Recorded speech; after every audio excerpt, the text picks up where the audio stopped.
აი მაგალითად ახლა დედა რომელიც შვილს ასწავლის ღვთისმცნებას, ღმერთის შესახებ ასწავლის, წმინდანების შესახებ ასწავლის.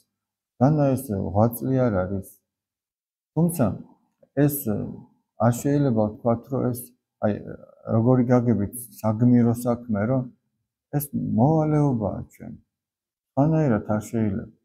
ეხლა მაგალითად ბავშვი რო იძინებს და საბანი რო გადახდილი აქვს, რა დიდი გმირობაა რომ დედამ საბანი მიაფაროს, რომ ბავშვს შესწირდეს. ხო არ არის, მაგრამ დედა რო შვილს ისე გაზრდის, რომ უფრთხილდება, ეგ საბოლოო ჯამში გმირობაა, რა თქმა უნდა. სულიერადაც ესე. ჩვენ რო შვილს ვასწავლით, რომ არ უნდა მოიპაროს და არ უნდა ზულდეს და არ უნდა დააბრალოს რაღაც ადამიანს, ეს გმირობაა, ეს ბუნებრივად ესე უნდა მოხდეს. მაგრამ თუ არ აკეთებს ამას მშობელი, ახლა ჩვენ რო დავფიქრდეთ, რამდენადაც ხორციელად ვზრუნავთ ჩვენ შვილზე, თუ ვზრუნავთ იმდენად სულიერად, აღმოაჩენთ, რომ ამას არ ვაკეთებ. რამდენადაც ვზრუნავთ იმას, რომ ფეხზე თბილად ეცვას და ლამაზი რაღაც ეცვას, ვცდილობთ, რომ ესე სათნოებებით იყოს ჩვენი შვილები შემოსილები. სამწუხაროდ არ ავზრუნავთ ამას.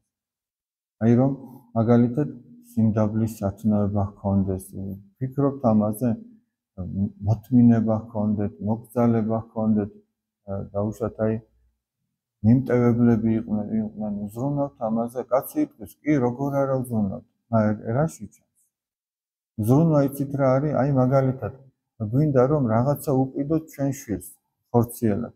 წავალთ ერთ ბაზრობაზე, მეორეზე, იქ არ იყო, ახლა სხვაგან წავალთ.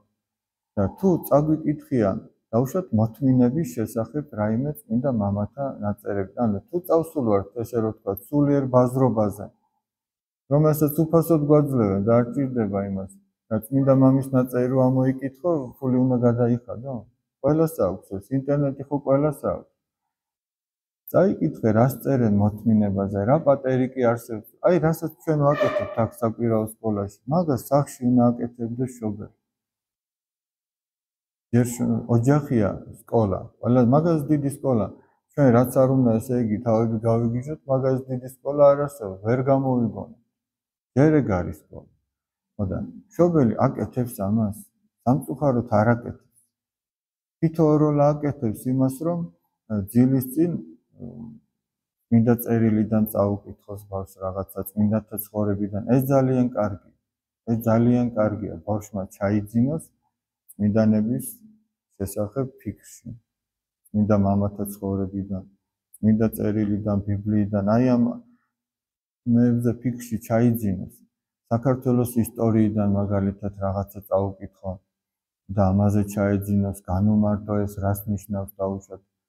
ბავშვებს ეს ძალიან უყვართ თან ამავე დროს, ყველაფერთან ერთად. უბრალოდ მშობელმა უნდა მოიცალოს და მე დამოკიდებულებას ვამბობ, აი ჩვენი როგორც მშობლებისა, რომ ჩვენი შვილი გაიზარდა და დაუშვათ ვეუბნება, რომ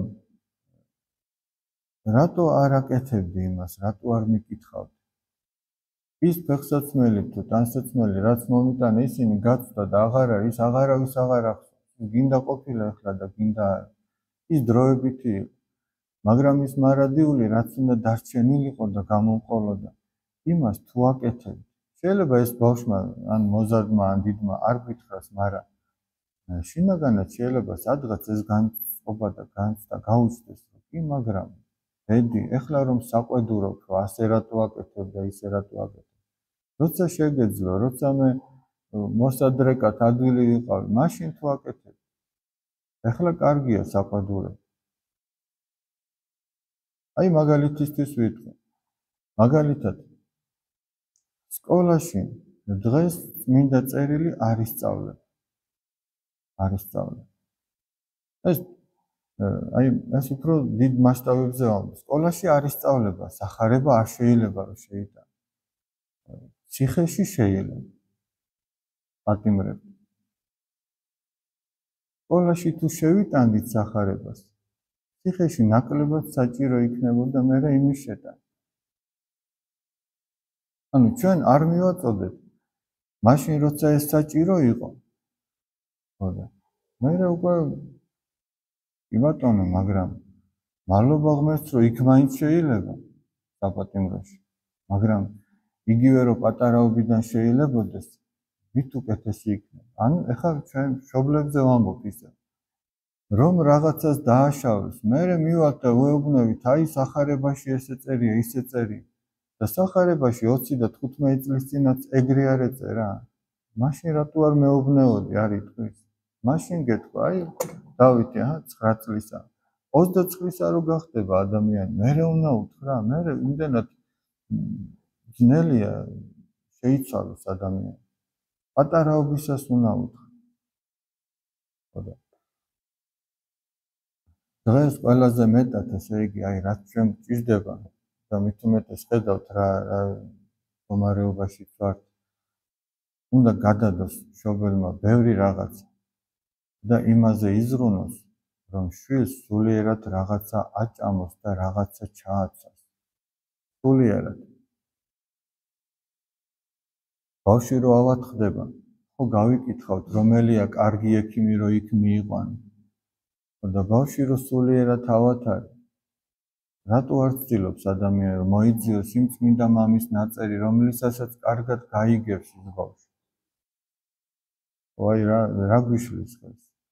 გვიშლის ერთი რაღაცა. ჩვენ ორიენტირები გვაქვს არეულ.